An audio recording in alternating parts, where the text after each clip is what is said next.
It's lunchtime and the Brooklyn Café is open for business. Live from the Amp Media Studios, Dawn and Freddie S. and their team are ready to serve up a huge portion of fun for lunch with friends and neighbors. So let's break open that lunch pail and unwrap that sandwich you brought and take a front row seat in the Brooklyn Café and get ready to enjoy some humor and hot topics. It's time to get a healthy serving of hope and happiness to help your day go by with a smile. Your hosts, Dawn and Freddie S., are ready to talk about food, health, dating, or just plain dream making. If you have a story to share, movie review, restaurant critique, or just a coincidental thing that happened to you, call in toll free 888-994-4995, Studio A right now. Sit back and enjoy your lunch break at the Brooklyn Café. Here are your hosts, Dawn and Freddie S. All right, welcome to the Midday Show. I'm a little exhausted. You're a little exhausted. I know. I didn't get to bed till 4. How about those Knicks? How about them Knicks?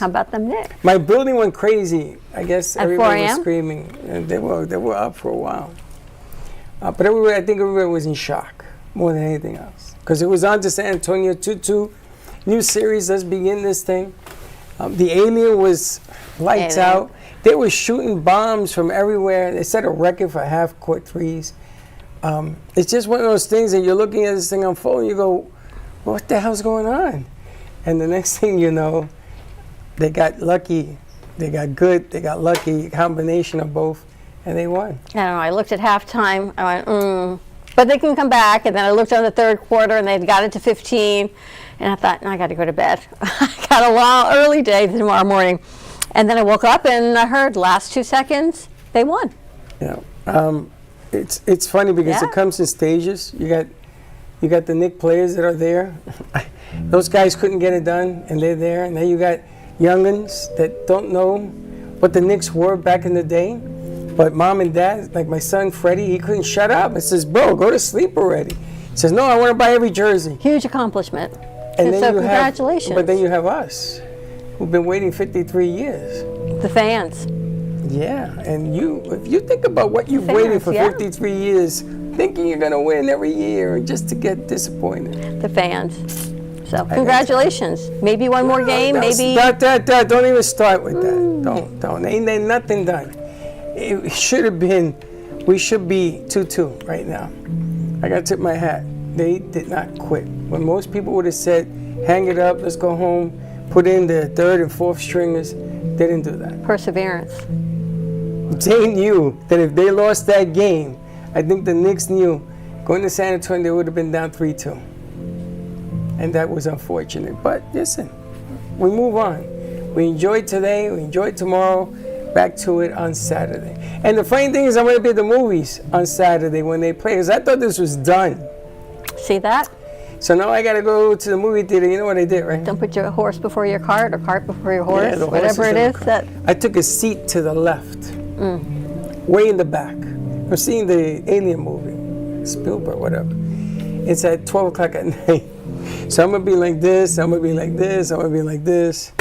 So they're going to yell at you, turn the light off. And I had a dream that I somehow casted it to the movie theater.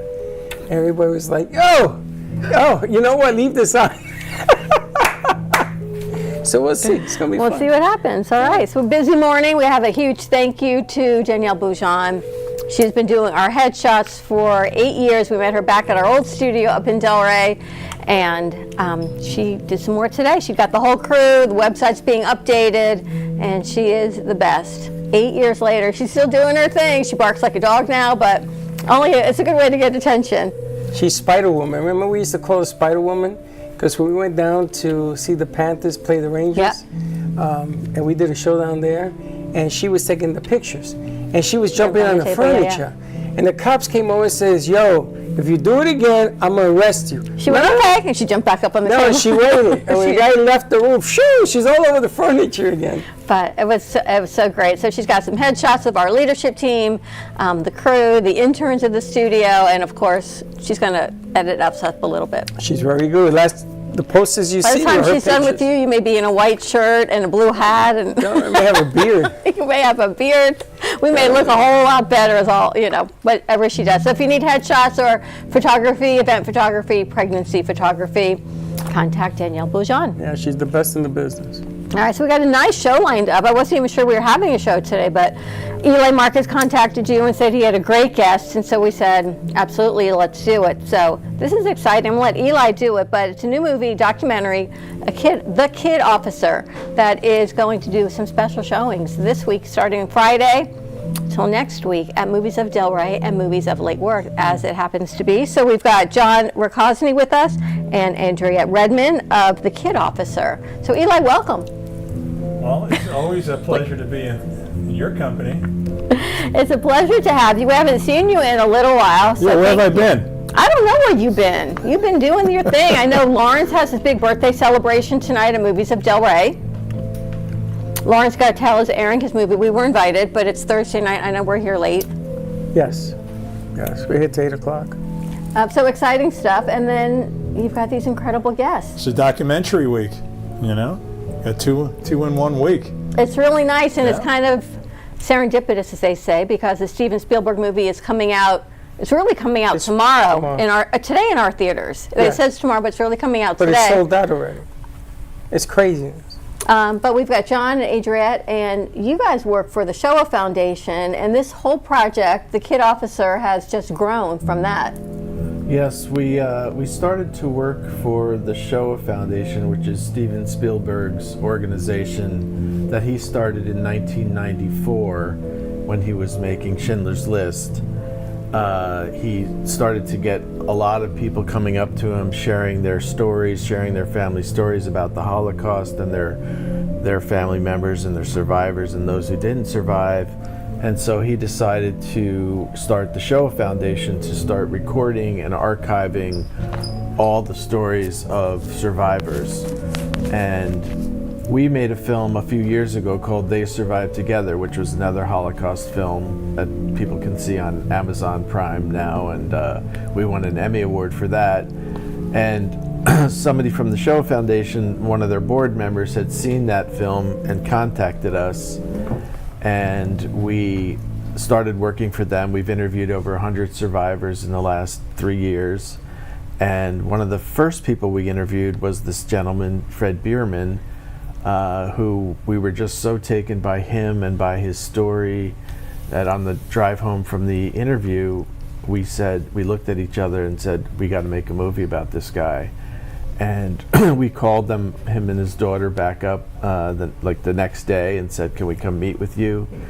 And they agreed to do it. So at that point, we just started working and interviewing, and Andrea does all the interviewing, and we did about 10 or 12 interviews with him over the course of a year and a half, and getting to know him, getting to know his family.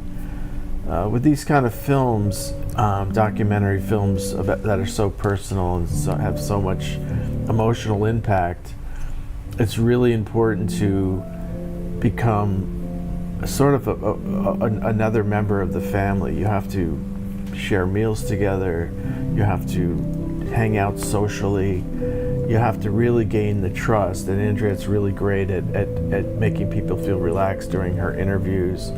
So it's not just a crew coming in and filming an interview. It's, you know, with a story like this, you have to spend months, even a year plus, just developing the relationship. So that's what we did, and now the film is out, and we're really excited about it. We're very proud of it. You know, I always had a question about when you do a documentary. So you spend time with people because you want to find out what the fabric is and the ins and outs. And then sometimes a nugget slips through. I heard rumors about when they did Michael, that there was things that they found out that nobody knows. And then you're the only one that knows. And you have to make a decision as to whether or not to tell somebody else or keep it the way they've kept it secret. And sometimes they don't tell you, can you keep this on the down low because nobody knows about it. How do you handle that kind of pressure? That's a very extremely accurate, right-on question. What we do is we respect the person's wish. If they don't want it told, we don't tell it. If they say, and what if they don't tell you anything? If they don't say it? They don't say it because they don't want to bring it to light.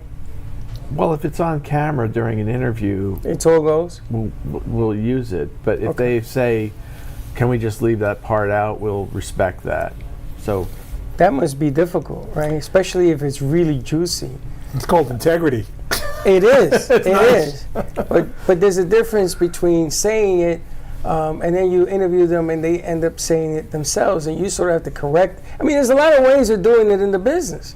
You know, sometimes you'll ask a question and it leads them to open up Pandora's box and they don't realize it and they go, wait a minute, let's get rid of that whole part of the interview. And so you have to, because you're with them so long that they begin to confide in you.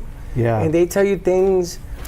Listen, in the last 10 years, there are things in here that we know about people that at the end they say, do me a favor, don't put that in or take it out or whatever. Wow. It happens.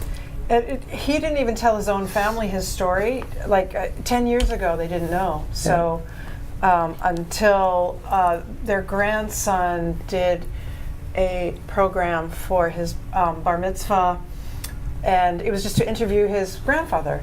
And so he did, and then he's the one who got the story first. And his parents and everybody were shocked. They had no idea. So this is often the case that some stories don't get told. Unbelievable. I was reading the review in the Jewish Journal, which is amazing because it really talks about the people that he fled with and his first friends in incorporated Palestine at the time that we now know as Israel, and how they've stepped up in leadership roles. I mean, not just like little leadership roles, like totally running countries, and these were his friends. It's amazing. I mean, this is crazy that It's this is amazing. actually what it's like. You and Juji going to another country and suddenly you're the president of Israel and Juji's the president of another country, and you're like, how did this happen? Well, It's an unbelievable story. I mean, that's what, when we heard all that stuff, that's what, on the drive home made us go, wait a minute. The interesting thing about these, doing these interviews and so we're driving, on our way to the interview, we're driving down this suburban tree-lined street in South Orange, New Jersey, and it's quiet and there's nobody around, and we slowly drive up looking at for the number of the house, and there's a little ranch house, and then you go inside and there's just this elderly gentleman by himself, and then this whole world opens up, and it's like, my God, he's talking about world leaders. He's talking about kings of countries that were, the founding fathers of Israel that were his childhood friends, and it's just unbelievable, Did you come away with the sense that all people, regardless of religion, we're looking back, can actually remain friends and be friends? That's what my initial take. Yes. That is one of the main themes of this movie, is friendship. And friendship, for Fred Bierman, friendship is gold. It's what he talks about all the time. And in the film, his best friend is an Arab boy, and they met at a school that was run by the British. It was British Mandatory Palestine at the time, and the British ran this school, and there was one Arab boy and there was one Jewish boy, and the Arab boy was his friend Zohair, and he was the Jewish boy, and they remained best friends until the war started. And well, that's in the movie. Gotta watch the movie. Yeah, he lived in an enclave, a Jewish enclave that was surrounded by Arabs, but they all got along during World War II when the area was run by the British. The Arabs and the Jews got along during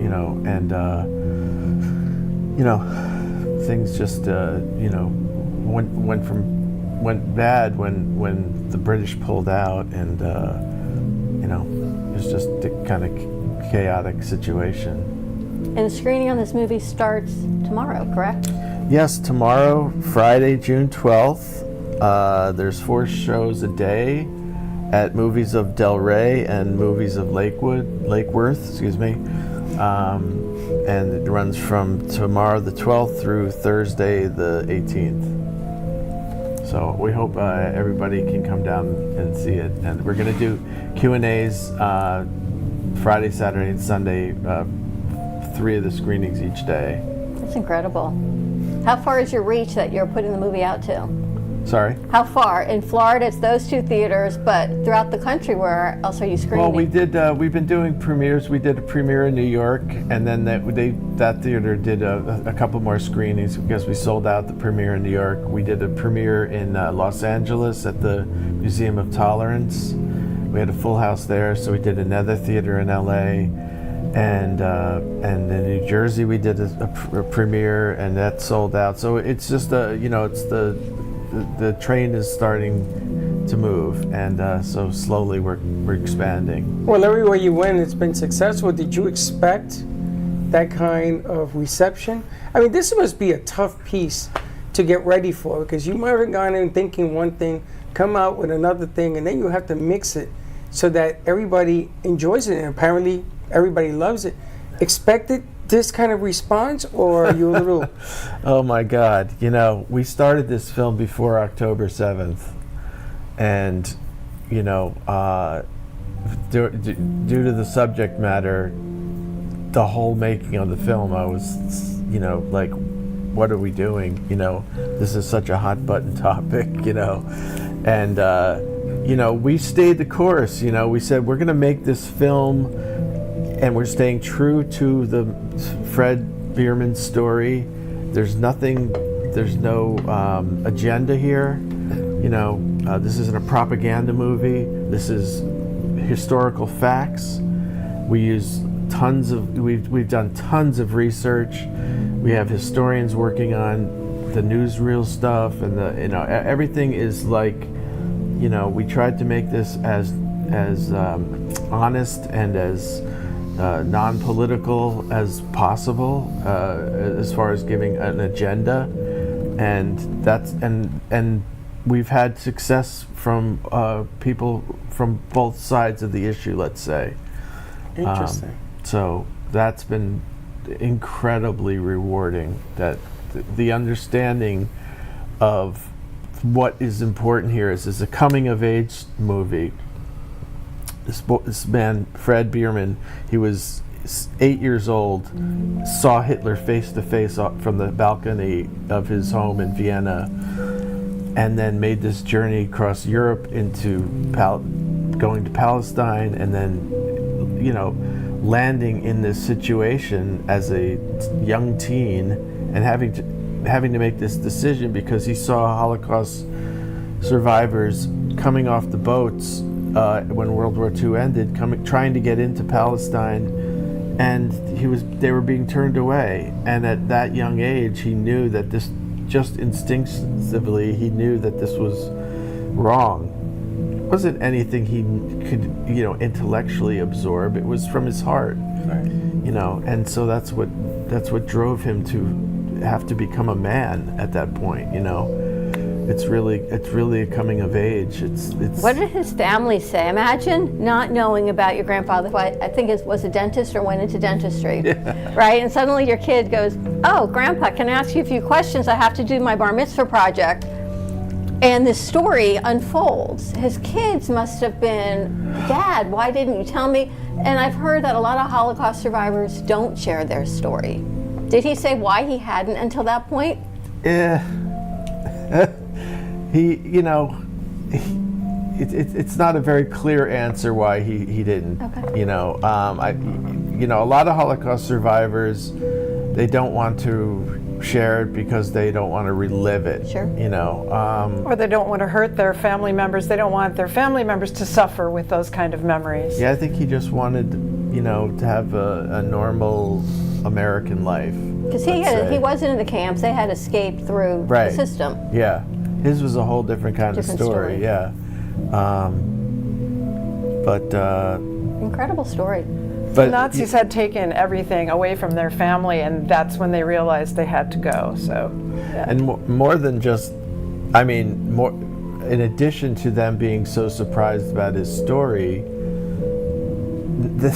now they're seeing it on movie screens. But this is what I was just about to say. If they were shocked then, they must be like super shocked now. We had the New York premiere, and it can was imagine. like, it was a red carpet. Yeah. It was like, we had the whole deal. It was a packed crowd, and like, and like they're like, what is going on? You know, like all of a sudden our father, who was just a dentist guy, you know, is like, Life has changed. and when he comes to the premieres, the place goes nuts. You know, Standing ovations, and, yeah. You know, we do a Q&A. He comes down. It's like we just step aside because every question is directed to him, you know. And Now, will he be there at the? no, Right? unfortunately, he won't be coming down for this. Yeah, And it's starting tomorrow night. tomorrow night. Yeah, tomorrow day, all day long. Tomorrow, starting Friday through next Thursday.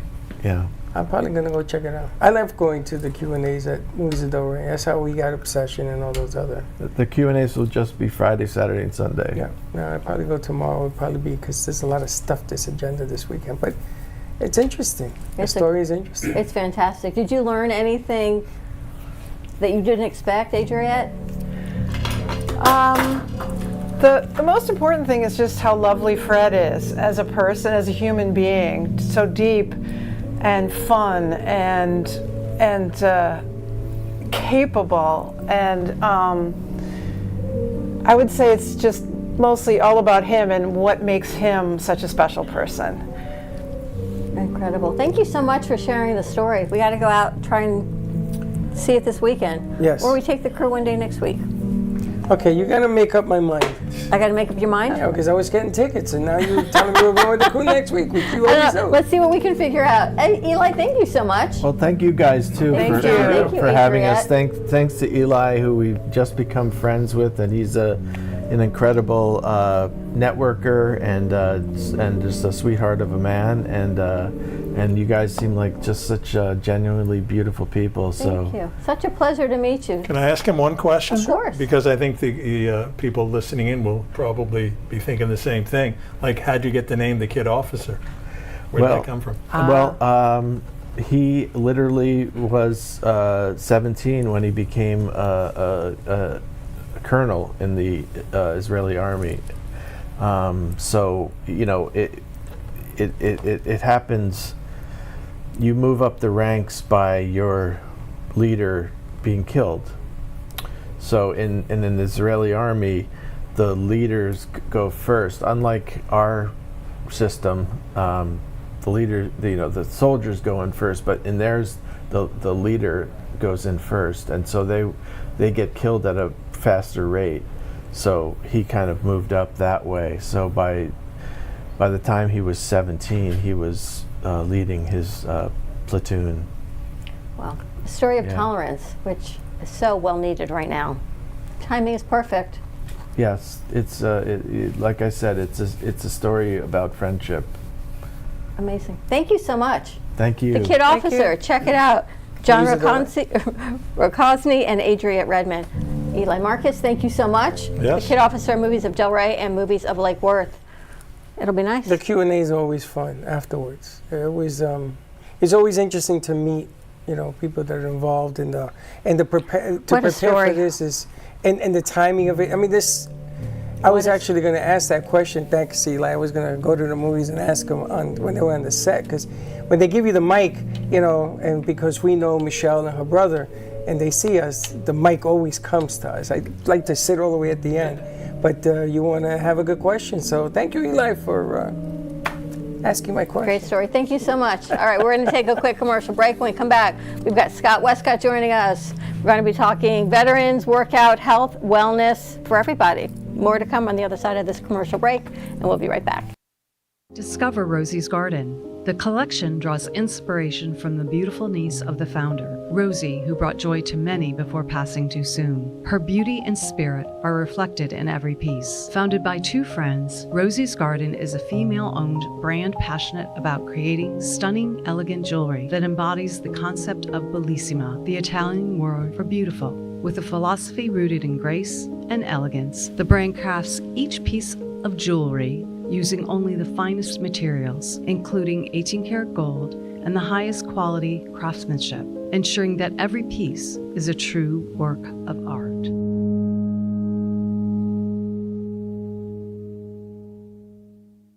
Greatness isn't something you chase, it's cultivated. The Ubuntu Girls Guide to Greatness written by Dana Sardano, is rooted in self-dedication, personal growth, and simply living in greatness. Inside, you'll find empowering prompts, hot tips, and space to journal your reflections. Featuring vibrant artwork by Dana Sardano, this is more than a book. It's a visual celebration of feminine power in all its forms, bold, colorful, and unapologetically authentic. Ready to be great? Grab the Ubuntu Girls Guide to Greatness at ubuntufishgallery.com. Also available as a beautifully designed deck of cards to bring greatness wherever you go. This is AMP2 TV Network, powered by the AMP Media Future Foundation. AMP2 is an award-winning production company. Here we produce any media your heart desires.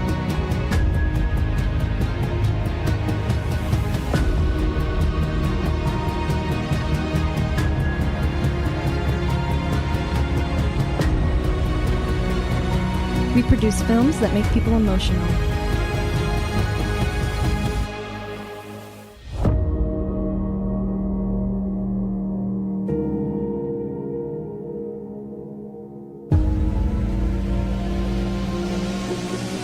We make the audience engaged.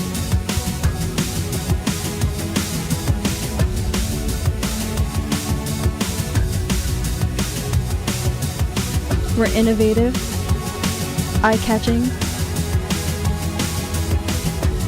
unforgettable. Amplify your idea.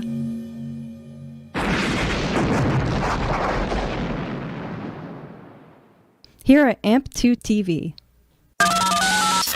You're listening to the Midday Brooklyn Café Show with Dawn and Freddie S. Every weekday from 12 to 2, tune in for the ultimate midday escape. The perfect blend of entertainment, culture, and community, all served up with a side of Brooklyn flair. It's the South Florida show that everyone's talking about. You've been watching the Brooklyn Café Show. Join us each day and after hours as we talk about the hot topics to open the conversations and share a few laughs. Now, back to Dawn and Freddie S.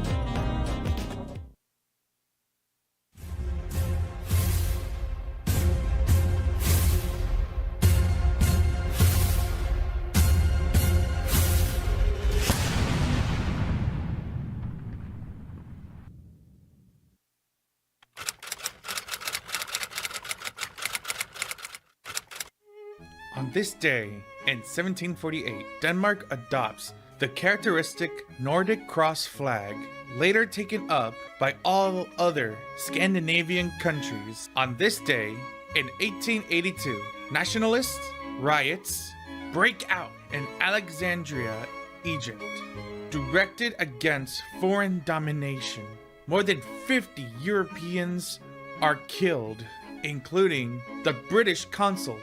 On this day, in 1917, King Alexander assumes the throne of Greece after his father, Constantine I, is deemed to have abdicated under pressure from Allied armies occupying Athens. On this day, in 1936, inventor Edwin Armstrong demonstrates FM broadcasting to an audience of engineers at the FCC in Washington, D.C.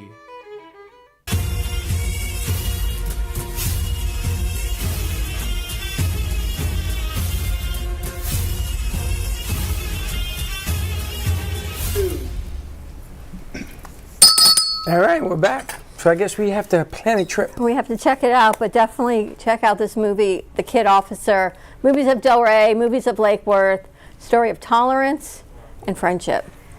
Pretty incredible. It's incredible. It's a nice segue to the weekend coming up as well, because everybody now with the weather getting better is looking for things to do. Inside, outside, exercise, tennis. We've got, our tennis star in here. We've got Danielle Boujon, and we've got Scott Westcott joining us, friend of Danielle.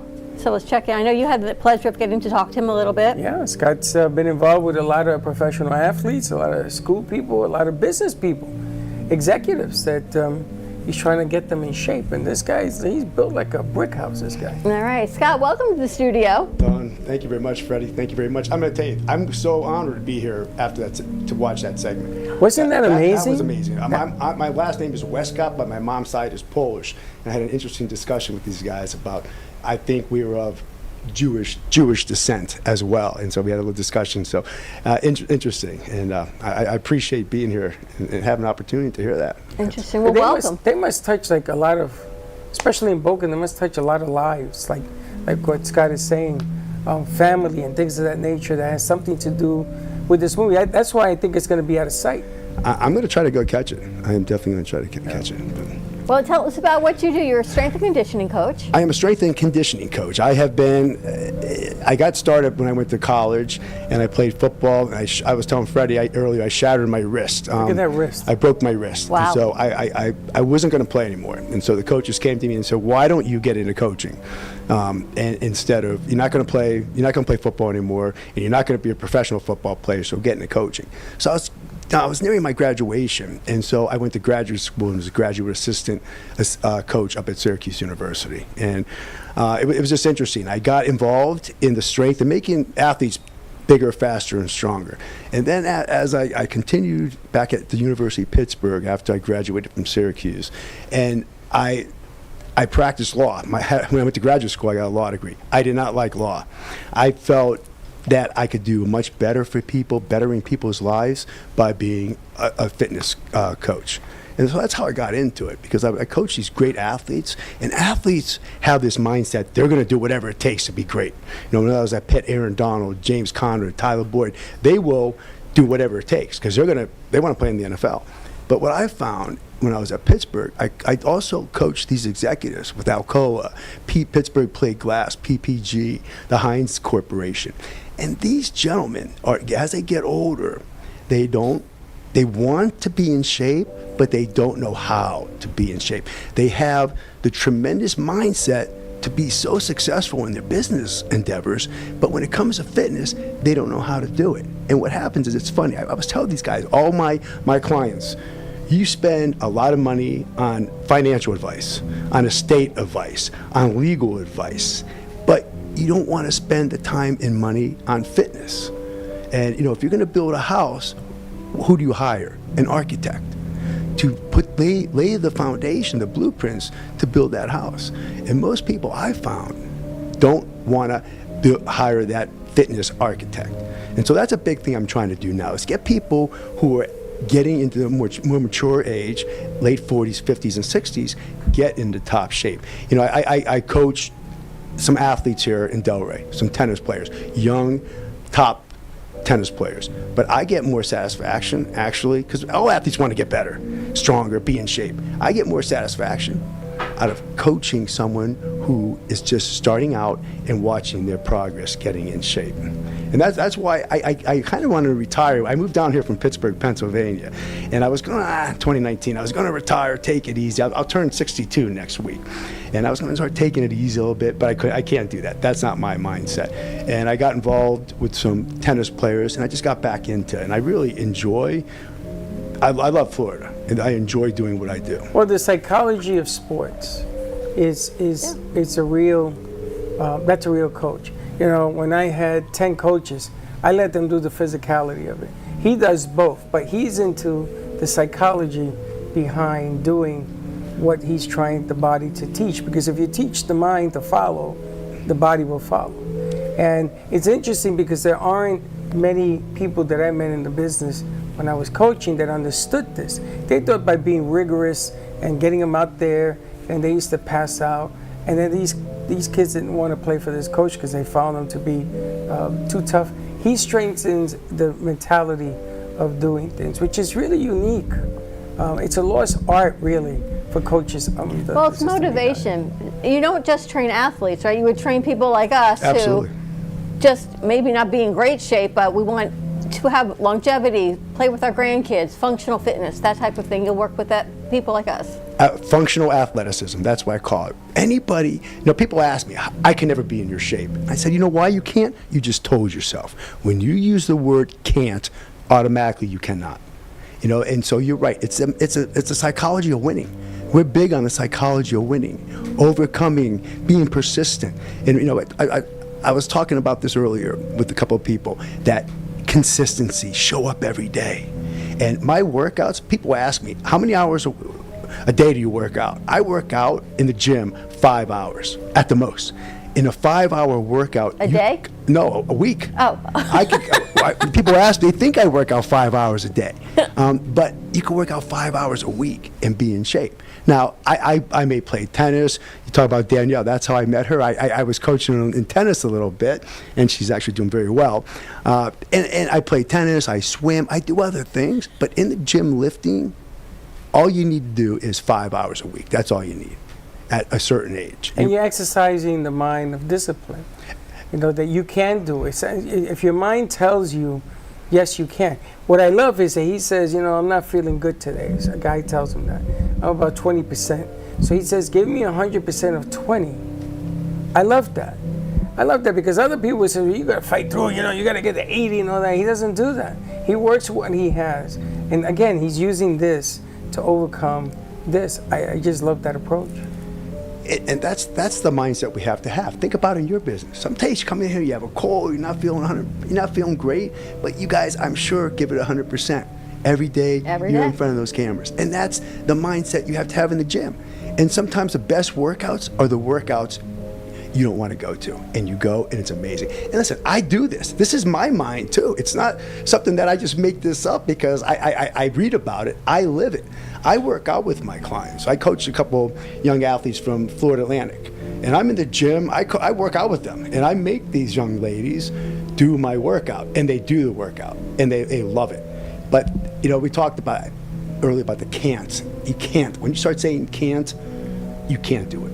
And I put weight on a bar, and I've had, you know, older people who are just starting out, and younger people say, I can't lift that. And then once they try and realize they can, it opens up a whole new outlook on them. And here's the thing I'm big on: combating dementia and dementia in people. And the studies show, first of all dementia patients and Alzheimer's patients, 2/3 are females. I don't know if you guys know that. 2/3 are females. And if I look, and you look in the gym, and I go to the gym every morning, I see these women, they don't want to lift weights. They'll do the machines, and that's great. But Dawn, you should be able to deadlift 1.5 times your body weight. So let's say you weigh 100 pounds. You should be able to pick off the floor 150 pounds. She picks a up couple 500 times. pounds. You can do it. That's going to retard the onset of dementia. I've heard that also helps with menopause and weight loss. Everything. It's really heavy lifting. Heavy lifting. It's you know, longevity of life. It keeps you functional. It keeps you mobile. People out there doing yoga, and that's their workout. Yoga's okay, and it's great. It's great up to a certain point. You've got to build muscle. You've got to build muscle mass. And here's another thing what it does. It's neuroplasticity, and that is in the brain. So Don, let's say you've never worked out before, and I said, let's go to the gym the first time. The first 4 weeks, you'll be making all these gains. You're like, this is great. I'm getting stronger. I feel in great shape. Then you'll hit a plateau. You'll hit a plateau. You know why? Because those first 4 weeks, all you're doing is creating new neuromuscular pathways to those muscles. Your muscles aren't working out. When you first work out, you're engaging 50% of your muscles. But as you go, you develop new pathways from your head. We talk about the mind to the muscles. And that's why we get quick growth in our muscles. It's not the muscles are growing, it's we're engaging more muscles. And then you hit a plateau and people give up. It doesn't work anymore. So that is what it is with dementia. Creating more neural pathways in our brain. They say weightlifting is good for osteoporosis, it's good for mindset, it's good for cognition, it's good for menopause. It's good for so many things. It's good for functional fitness as well, not just looking like you, right? It's be able to sit on the ground, play with your grandkids, go to the park. Clarity of mind, focus, even just simple things of every day, if you actually get out and you release that energy, it's really good for you. And a body in motion stays in motion. Yeah. You know, and that so many people, like pickleball. I don't play pickleball, but I think it's great that it gets people off the couch and on to a physical endeavor, activity.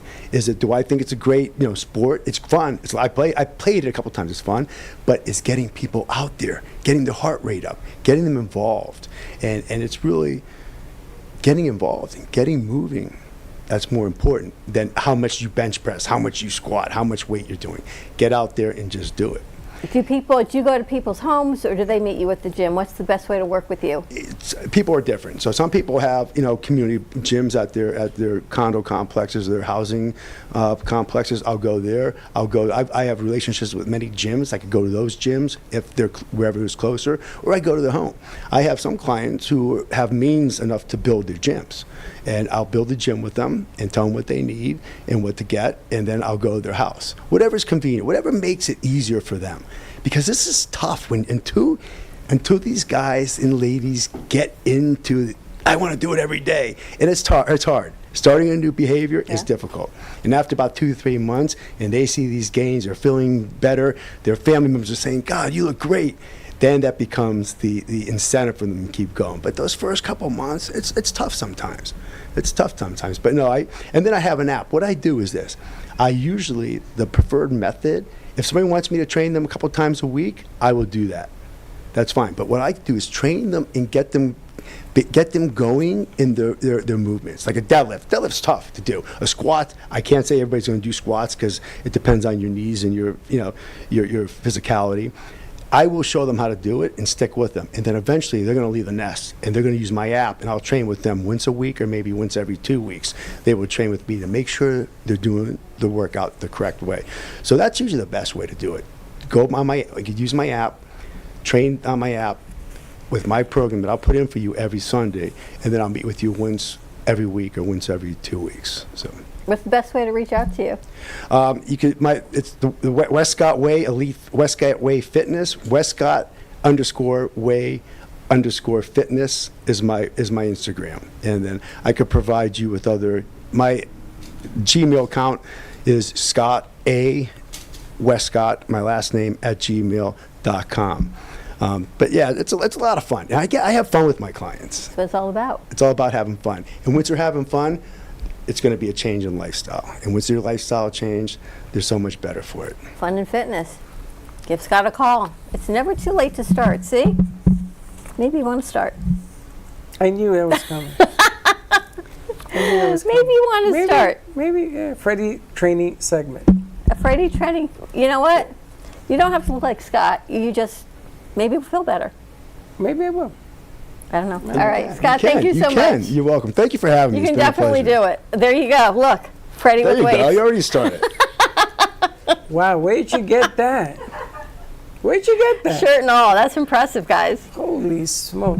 That's pretty good. All right, more to come after this commercial break. We got Cynthia Schumacher, short story writer, poet, children's book author of Prose Pizza. So more to come on the other side of this commercial break. We'll be right back.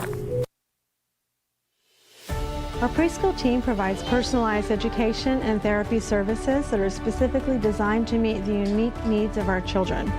These students are overcoming medical conditions that have been affecting their physical abilities since birth.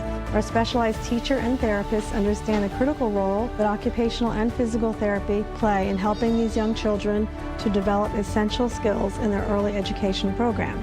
We like for the children to leave us as shining stars and enter the big world of kindergarten.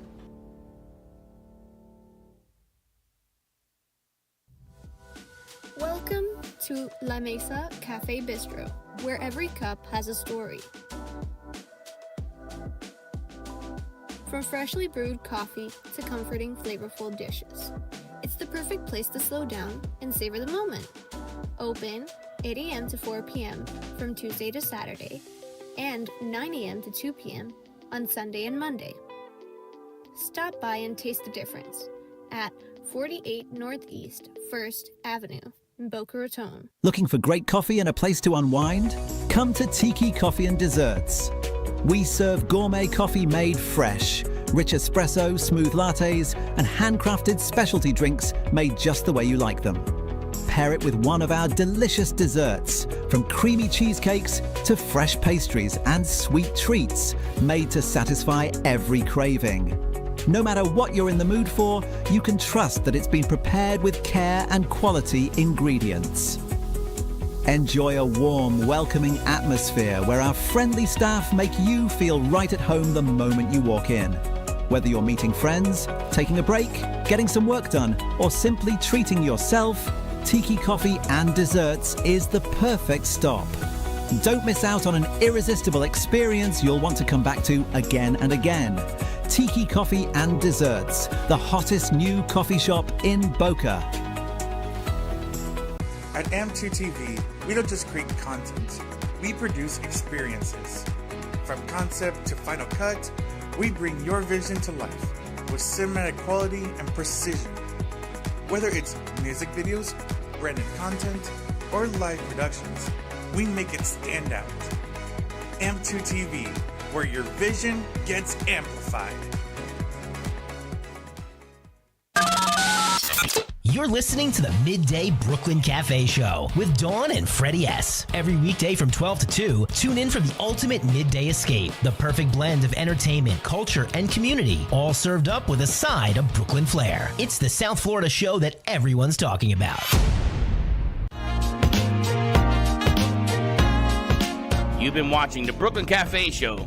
Join us each day and after hours as we talk about the hot topics to open the conversations and share a few laughs. Now, back to Dawn and Freddie S. Hi there, got any idea for any content that you have? And it could be anything. It can be a commercial, it could be a movie, it could be a music video, it could be a podcast, or it could even be a funny skit that you want to put on YouTube or any video or anything at all. Well, here, we at MTTV, we are opening up for any content ideas that you would have. Just type it here in the email on the bottom, and if you're one of the lucky few, or the ones that we actually really like, we might put it here in this production studio, or maybe it'll be a commercial in this show.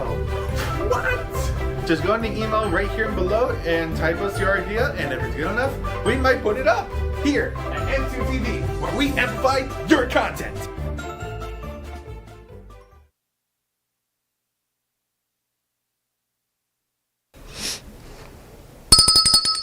All right, good stuff. Send us your pitch, and as Fonzie says, if you've got content, send it over to us. You can reach us at production, without the S, at amp2.tv, or always the Brooklyn Café TV at gmail.com. Make it nice and easy, and that's actually how we found our next guest, or they found us, I should say. That goes for everything. That goes for the magazine we put out. If you have an article that you want us to print. Yeah. If you have the Dear Diary? Dear Heather. Dear Heather? What is Dear Diary. Dear Diary. You have a story, you want to write to Dear Diary, Heather, we got that.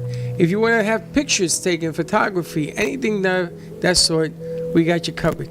You come to us, one-stop shop, whatever it is you need done, we'll help you get it done. All right, so we have on the VMix, I'm hoping Cynthia Schumacher. She has written a poetry collection, short story collection. They actually sent me a short story excerpt. She is a short story writer, poet, and children's book author of Prose Pizza. So let's see, we have Cynthia on the line. There she is. Hi, Cynthia. Thanks for having me. It is a pleasure to have you. You live in Sebring? Yes, I do, and I'm a Florida cracker. She's a proud Florida cracker. Well, you are amazing. It is a pleasure to have you. Tell us about your short stories and all that you've put together. Well, I wrote the short stories probably about 25 years ago, and I just saved them kind of because at that time I was getting ready to do all the printing of my poetry. I'm sorry for the noise in the background. But anyway, I just put them together. One time they were with a collection of poetry, which I later put in the separate book, so then I just decided I'd do the prose books by themselves. So it says here you've written 11 books, including 3 children's books, 7 poetry collections, a short story collection, Prose Pizza, and a member of so many founding areas. You've done so many leadership and educational initiatives in the state of Florida. Yes, that's true. I was a classroom teacher for 33 years. What did you teach? Well, I taught high school, then I taught elementary school for a while, about fifth grade. Then I went back into high school later on and finished up about 1985. And now you've taken all your short stories, there are a lot of them in your poems, you put them in a new collection. Well, I had the poetry collections. I started printing those right after I retired. And I had one book in which I had put short stories and poetry, and I decided later to take the poetry out and make a collection of its own. And that's why the short stories were left over, and so they got to be in a separate collection. And authoring 3 children's books, has it changed from when you've written them to what you think children are reading now? No, I think there are many more children's books now than there used to be. And there are all kinds of people writing them because they found out they can publish them and maybe read them to their grandchildren or have people in the neighborhood read them. And pretty soon everybody's writing a children's book based upon something in their own family, usually. What inspired you to get into writing? Well, when I was in high school, that was a long time ago. When I was in high school, I was very interested in school in general, and I got used to writing poetry when I was about in the 11th grade. That's what got me started. But because I used to do a lot of reading and writing just for my own, I wound up being an English teacher when I went to college and got my degree. And then I found out when I taught elementary school, I could teach all the different subjects. But that didn't hurt me because I already knew about a lot of different things. When you're growing up and you're an English teacher, you learn literature so much you can learn just about anything. So as a result, I enjoyed working in elementary and in high school, and I always taught writing in my classes. You know, we have a lot of interns in here. We have a foundation in here. It's called the Amp Media Futures Foundation, where our students learn production in a studio. So they take what they learned in school and they get to utilize their skills here. But we also have an online newsletter, and Freddie's had them expanded to the magazine and really work on their journalism skills. Exactly, absolutely. I think that we should even interview her and put her in the magazine. That's a great idea. We could tell people what she's doing and just have some fun with this, because that's how they learn. You find something that's uniquely different, it's exciting, and other people want to hear about it. That's very true. Did you have any hurdles to overcome or any advice that would you give a future journalist? Well, having been a classroom teacher for so many years, you know, when you're a teacher, you never have time to do anything else usually. True. So you just do things on the side, and then you save them, and then you done with them when you retire. But I was writing all through high school, all through elementary school when I was teaching. And I was teaching it to children. Children are so interested in things if you get to them early enough. Let's see. In your book, Soul Flowers, you wrote that you hope to encourage more people to write poetry. Why do you think poetry is so important for people to write? Well, you were speaking earlier in the other program about Alzheimer's. I've always thought that if you took older people and you said to them, "Would you like to come to a free class? Just let me talk to you about how to read poetry and how to write things of different kinds." And they would say, "But I'm 75 years old, or I'm 80 years old, or whatever." And I would say, "Well, you know, if you're thinking about things and thinking about words, you probably won't have time to have Alzheimer's. You don't have to use all the knowledge you have already." And I have found that I can be very successful when I make those kinds of classes for them. And I'll have them come, I'll say, "Why is writing important?" And when you talk to them, I have people who say, "Well, I used to write when I was in high school, or I used to write love poetry when I first had my boyfriend," and so forth. "But I never did anything with it." And I said, "Well, you're older now, you know a lot more than you used to know. Why don't you try it? Let's talk about some of the ways you might learn to write." And that's what I do when I have these little free kinds of classes. And pretty soon I'll have a grandmother who'll come up and say, "I'm making a scrapbook for my grandchildren, but I wish I knew how to write poetry." And I'll say, "Well, if you want to learn how, we can talk about that." And a lot of times they'll get involved, and I'll say, "Do you realize that the stories you read your child when they were maybe your daughter or son when they were little children? Have you ever thought about all the possible ways you could write your own stories that you told to your children? And someday when you're long, long gone from your family, your great-grandchildren will say, oh, my grandmother wrote a book, a children's book. Isn't that wonderful? And then you'll become a part of that family, which even though you didn't know them when you were just a little child growing up. It's true. My grandmother used to always give us books. She was an English teacher, and she'd always say, books are your friends, and she'd sign all the books she gave us as kids.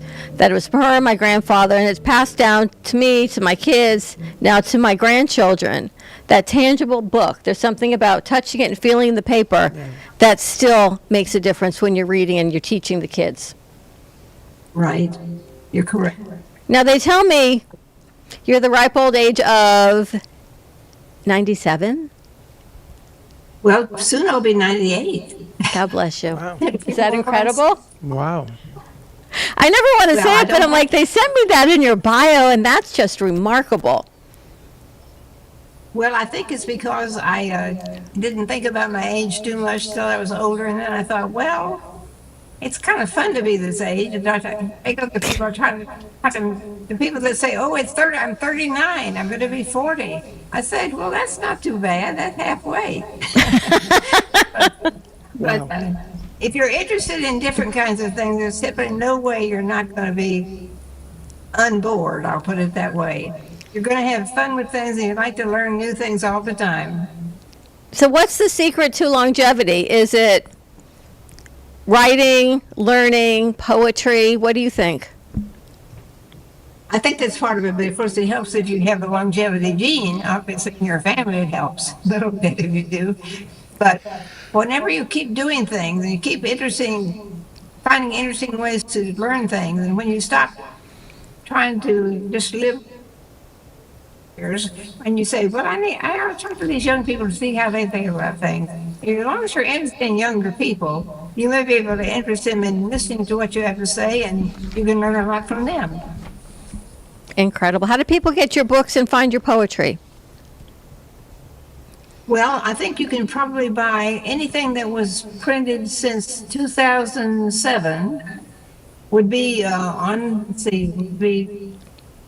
Amazon or Barnes & Noble. They have some of my books listed. And the books that I wrote before 2007 are just, I have old copies of them, but I can't get them back. I can't get them online because those days they used a printing press. They didn't have computers. Isn't that amazing to see? That's true. Wow. See the evolution. When people come to my classes, these free classes, I'll say, if you come to my class and let me talk to you about poetry and why writing is important, you can have one of 3 copies of my older books. That's how I get interested. Wow. Is there one message you want to leave everybody with about writing? Just whatever you do when you grow older, continually have an interest in something. It doesn't have to be writing. But if you want to have a happy old age, continue to grow with the times and don't get bored. Don't do anything that's going to keep you getting interested in something.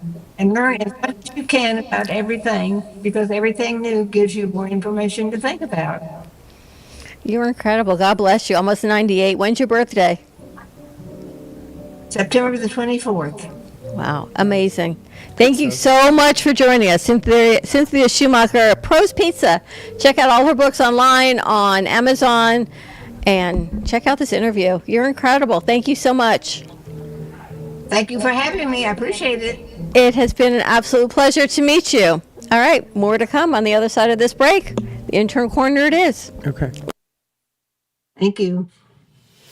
Our preschool team provides personalized education and therapy services that are specifically designed to meet the unique needs of our children. These students are overcoming medical conditions that have been affecting their physical abilities since birth. Our specialized teacher and therapists understand a critical role that occupational and physical therapy play in helping these young children to develop essential skills in their early education program. We like for the children to leave us as shining stars and enter the big world of kindergarten. Are you ready to stop playing small and step into your highest self? This isn't just a book club. It's a call to action. No fluff, no excuses, just growth. Actually, growth with some super cool people with a shared intention. Join us live at the Ubuntu Room on the Brooklyn Café Show Wednesdays at noon and become the greatest version of you. For more information, go to ubuntufishgallery.com. You be you, NTU, fishgallery.com. Looking for music that brings back the memories? True Oldies FLA is South Florida's premier destination for timeless hits from the 1960s, 70s, and 80s. Brought to you by M2TV Network.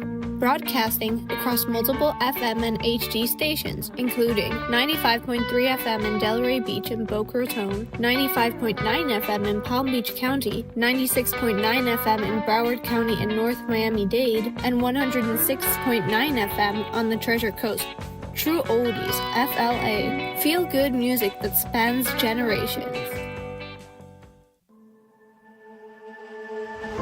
Imagine this. A loved one, a son or a daughter, has just suffered from a life-threatening accident. They're transported to a state trauma hospital, and despite being in the care of professional physicians, they tragically pass away due to preventable medical errors. As if this was not tragic enough, then finding out that legal statutes in the state of Florida devalue your loved one's life to zero. This is what we are fighting against. Come join Edward Salazar as he discusses the issues surrounding free kill laws and how to resolve them. Catch The Fight Against Free Kill Laws with Ed Salazar on Monday, 5 p.m. on all social media. Learn who we are and join our cause today. RCCA has a team of specialized therapists to treat a wide array of injuries and conditions, including balance issues, back pain, fall prevention techniques, joint replacements, and stroke rehab. Our therapists at RCCA help adults reclaim their strength and flexibility, allowing them to return to their hobbies and sports. We tailor treatment to return our patients to activities they love, such as croquet, gym workouts, golf, pickleball, and tennis. Our state-of-the-art equipment and therapists ensure that there is something here for everyone. Are you ready to win a brand new 2027 Audi A3? The Core Foundation, in conjunction with AMP Media Futures Foundation, is giving you the chance to drive away in luxury while supporting scholarships and community programs. First prize, a new 2027 Audi A3. Second prize, an American Electric Stellar bike. Third prize, a $250 Visa gift card. The drawing will be held Saturday, December 19th, 2026 at the Fort Lauderdale Marriott North, and you do not need to be present to win. Tickets are only $20. Purchase yours today at Ampy Media Production Studio or call 866-224-5422. That's 866-224-5422 or email mail to production@ampy2.tv. I am an American veteran. I'm proud to have served this country. Helping veterans is something all Americans can participate in, and it's as simple as donating an old car that you have sitting around. When you call the Veteran Car Donation Program, they'll explain how their program works, and then arrange a time they can come and pick up your vehicle for free. Running or not, it doesn't matter. They take cars, trucks, motorcycles, or vans. As a veteran, show your support by donating your car and get a tax deduction in the process.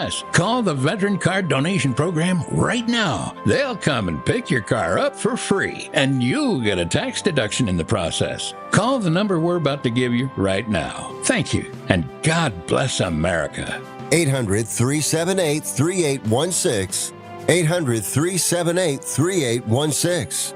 800-378-3816. That's 800-378-3816. Proceeds support Heroes on the Water. You've been watching the Brooklyn Café Show. Join us each day and after hours as we talk about the hot topics to open the conversations and share a few laughs. Now, back to Dawn and Freddie S.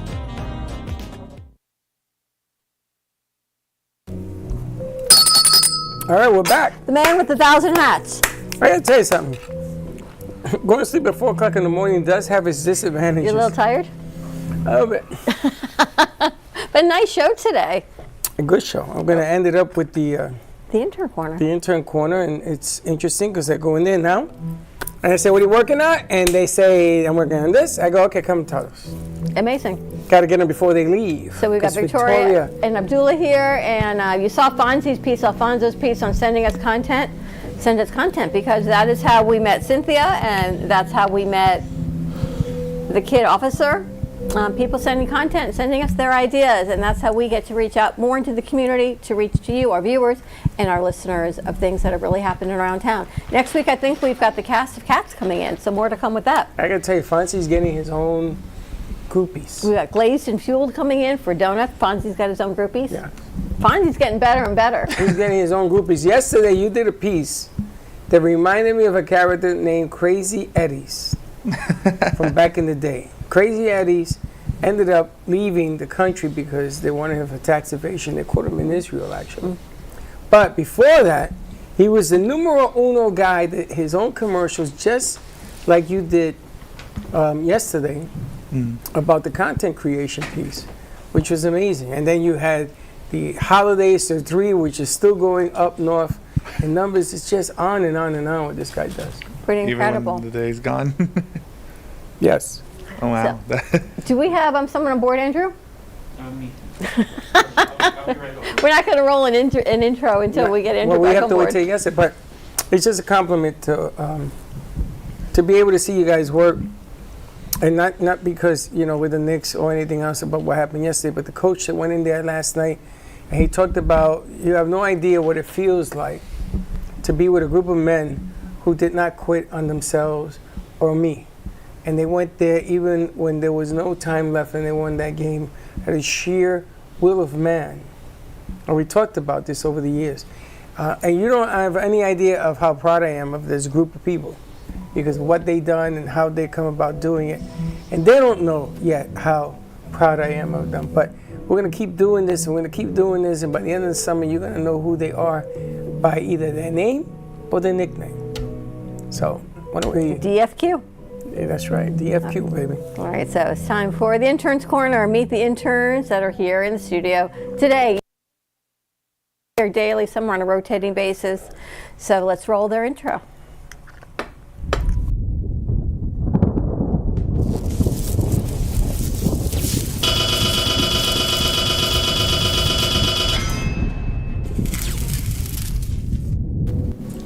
Good stuff. Hello. Brought to you by the Hello. Futures Foundation. We've got Abdullah and Victoria joining us today. And Fonzie. And Alfonso, who's on the other side of the set. Why don't we go ladies first? All right, Victoria, what are you working on? Hello, I'm Victoria. Right now, I'm working on the AMP Media Futures magazine. I'm doing right now the intern spotlight of the month. We're working on Alfonso right now, so I'm gonna interview him a little bit, and I think we're gonna do a piece also on the remote that we're going on tomorrow. I'm not completely sure where we're going. The remote tomorrow. But yes, I will be writing about that as well tomorrow. And you're gonna be there tomorrow? Yes, I will. Now, you were at the last remote too that we went as well, and you were on the air with Gato, right? Yes. We put you on the air. Yes, I was. How did you like that experience? Was that your first time being on the air with us? On the air, on a remote? On a remote? Yeah, that was my first time. It was nice. I liked it. Yeah, it was a good experience. I liked it. Not too camera shy about it. When is the magazine coming out? Do we have any idea yet? For the first day of July 1st. I gotta tell you, I would like to do it twice a month, but I know it's a lot of work. But she's a writer. You are getting your master's degree, and you are in the journalistic world or international business. International business, yeah. What are you looking at me like that for? Listen, I don't want to interrupt you. I'm hanging in there. You're on a roll. 4 in the morning. But everyone brings their own secret sauce. Everyone brings in their own story. Everybody has a reason to do what they're doing. What are you looking to do in the near future of your career? What is it you're looking for? Well, I'm definitely, right now here, I'm definitely more focused on like social media marketing. But as I said, like I was doing the magazine, getting to like open myself to the opportunity of writing a magazine, which is something that I have not done before. What I really like about here is that we have a lot of space to be creative and like open our opportunities to other industries. So that's definitely been something that I really like about this internship so far. And it's interesting because we have Brooklyn, who was in here taking her headshots today. She actually has 13 pages accomplished for the movie. Ah, nice. And I asked her if she wanted anybody helping her put it together, because I got some writers in here. And everybody can get together, Teach can get together and help her get it, you know. But we're going to see how this works out, because part of doing something like a movie is not just writing it and filming it. It's working with everybody in the movie. And that's the part that I'm trying to teach, because I know that in school they say, okay, do this project, maybe 1 or 2 of you do it, maybe 3 if you're lucky. That's not what I want. I want like a Ben-Hur, you know, where they had thousands of people. Because to control the masses in a movie makes you even better as a leader. And I'm gonna push Victoria in that direction when Brooklyn comes back on Monday. It's that the schedules are different. I know. Yeah. I know, but she's learning. She's doing great things. So you'll be with us tomorrow. Definitely a lot. How did you choose Fonzie as the intern of the month? Well, last issue we did Brianna. We haven't had a chance to do Alfonso. I know he does a lot here at the studio in like animation and everything, so I thought he would definitely be a really good choice for the intern for this month's issue. You're the intern of the month? Agreed. Good choice. I think it's a great choice. My goodness gracious. I agree. You are doing really well. And Abdullah, you're in leadership. You are the leadership portion Yeah, but I of think the foundation. Alfonso, out of all the interns I have ever had under my leadership, I think Alfonso is definitely one of the best ones to work with. Really? Yeah. That's a high compliment. He's never... Okay, Wow. take it easy. Don't get crazy. He's never ever said that about anybody. Well, what about Alfonso makes you say that? I don't know, like he knows what he's doing, and like for the most, for when he, you know, he's willing to you know, to fix, you know, take advice. It's like, you know, he listens to what I say, like, you know, whenever, like for example, like when we were doing the Comcast commercial, like I, you know, was able to do my he was able to carry out my suggestions with with relative ease. So yeah, he's just a, you know, great guy to work with. Very nice. You've been with us a long time. You're now leadership of the interns. Mm-hmm. And what are you working on? I'm working on a music video for a song that you made, Freddie. Dawn was the one who suggested. Did I make the music video? So that may come off as a surprise to you. I'm using like whatever clips I can like use from the WeTransfer of like us, because, you know, I want to put an emphasis on like, you know, us. So this will have like no stock footage. I'm using everything from like, you know, footage from like previous shoots, like from like all the restaurant stuff, or like when we did stuff for like when you did stuff for Perla, and I even shot some new footage like yesterday, and I'm even going to use some footage that I even shot today when we were taking the photos. So yeah, You've really grown into a leadership role, which is what I admire the most about Abdullah. Abdullah, he has multiple things that he works on at the same time. He fixes video, all of that stuff gets done accordingly. And unless you get to know him and how he works and just how hard he tries, you know, when Scott was talking about, you don't feel well, I'm gonna give you 20%, you give me 100% of 20. Abdullah's like that. He always gives you 100% of everything that he tries. I gave him a very complicated piece, which was Dana's video, and he walked right through it. And I just sat there. I just watched him, just put it together. I gotta tell you, you gotta tip your hat when you get that kind of dedication. Mm-hmm. You really do. Incredible. Nice job. Congratulations. Mm-hmm. The music video should be about done today. Can't wait to see because, it. you know, that's what Dawn as for because I believe you want to show the music video at for tomorrow's shoot. Absolutely. So yeah, I'll guarantee you the music video will be done. Will be done before I leave today. So if you have if you have song and you need video, a lot of you send me MP3s. You send me a lot of music. I know you want us to play it on the radio in the whole 9, but that's only 50%. You got to get in touch with us. Get Abdullah on it. Now that I know he can. We have stopped doing that when Josh and Baxton left, because we used to do videos all over the place, music. Huh. And when they left, we stopped doing this. You picked it up. It's been 3 years. Really? Since we did the whole music video stuff. Yeah, Baxter was the last one to do it. I think Gordon did one. Yeah. I'm looking forward to seeing it. Yeah. I still remember the time when remember JC? Yeah. Yeah, exactly. When I made her music videos. Yeah. Wow. We did that at the movies at Del Rey. Yeah. Now I got to tell you another thing that he does is he works on the SEO, and I got a report today from the company that we use, or I don't know why I get it from YouTube, and he's increased our viewership as well. We're now up to almost 1,000 subscribers. We're at 938 subs, I believe. Yeah. Which is we're getting brought in close. 47 this month.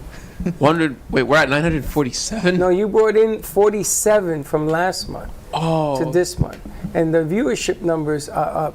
And so he doesn't talk a lot about it because he's learning it as he goes along. I'm trying to learn it as he goes along so that we can use the material and the intelligence for the other shows that we do in the studio. So jingles are coming.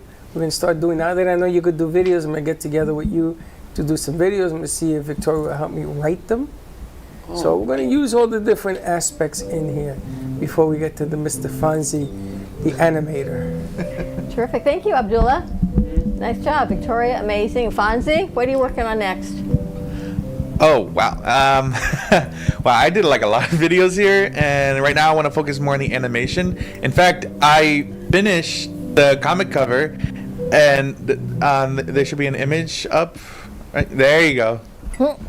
Wow. Isn't that amazing? That is. All hand drawn right there, except the part in the top. That one I added in. Is that you in the middle? Actually, yeah, the character in the middle is based on me, and everyone around is based on pets I have or had in my life. And I really thought of this story for years, and I'm really happy to have this being made right now. It's basically about me and my friends, the animals, performing in the middle of a theme park island in a castle called the Circus Castle, which is basically like Cinderella's castle mixed with a circus together. And I really want it to be a really good show. That way everyone would like it. They will have heartfelt moments. And if this goes well and I make it as a show, maybe there might be some musical numbers. Might be interesting. Wow. Awesome. And so you've got a whole content to go with the cover? Oh, yeah. I basically planned this for years. And I've been inspired by shows from Cartoon Network, like Steven Universe, or indie shows like The Amazing Digital Circus or Murder Jones. And I really love how these animators, they started off just doing side work in projects, but now thanks to YouTube they ended up making their own stories and going big. In fact, Digital Circus, it's in theaters and it started off in YouTube, and it's crazy how much there's so much people who love it. And ever since I saw the first episode, I'm like, wow, I want to be like that. I want to create stories that way people can connect to and love the characters as well. Interesting. Incredible. Nice job. You work really, really hard here, so thank you for all that you do. Thank you. All right. I know he sets us up every morning. That's our intern corner for today. I even made a little segment if they want to play it, because today's the 40th anniversary of Ferris Bueller's Day Off. The movie? Yeah, the movie. Andrew, do we have it? Let's roll it. Hard to believe, but Ferris Bueller's Day Off just turned 40. Released in the summer of 1986, John Hughes gave us the ultimate blueprint for the perfect skip day. It wasn't just a movie. It became a cultural manual on how to outsmart authority and to live in the moment. From the high heart existential dread at the museum to crashing at the massive Chicago parade, Ferris, Cameron, and Sloan showed us that the city belonged to the young and reckless.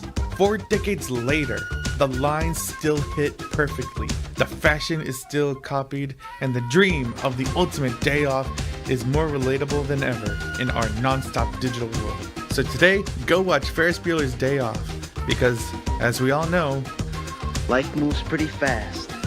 You don't stop and look around once in a while, you could miss it.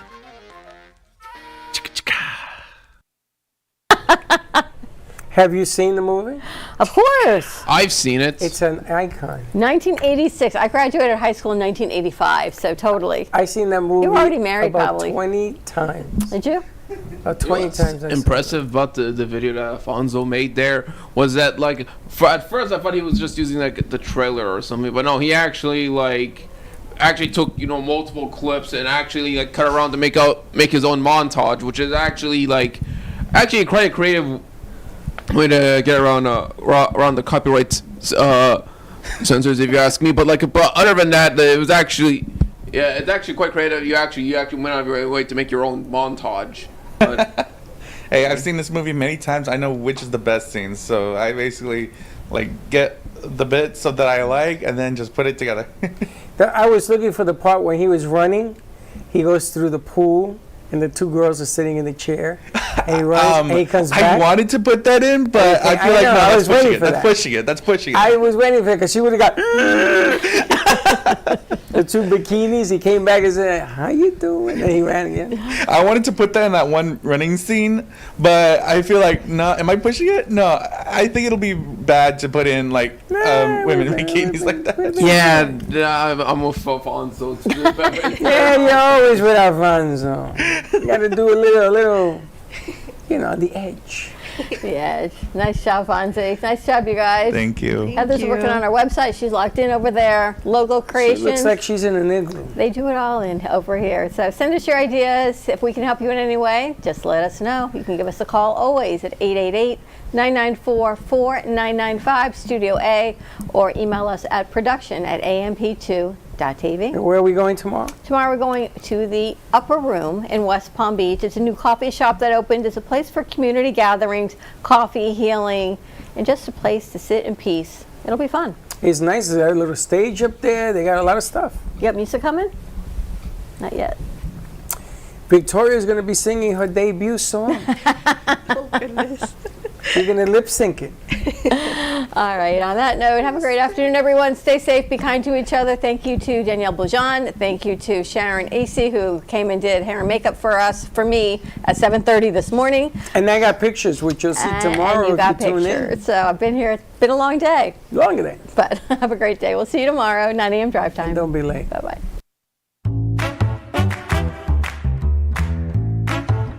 Well, that's about it for today. Even though the show's over, the Brooklyn Café is always open for business. You're invited to join the fun every day from 12 to 2. If you missed some of the laughs from today, Dawn and Freddie S. will bring you more good cheer next time. You can follow the Brooklyn Café on Facebook at the Brooklyn Café TV to rewatch every minute of the show. We'll see you next time.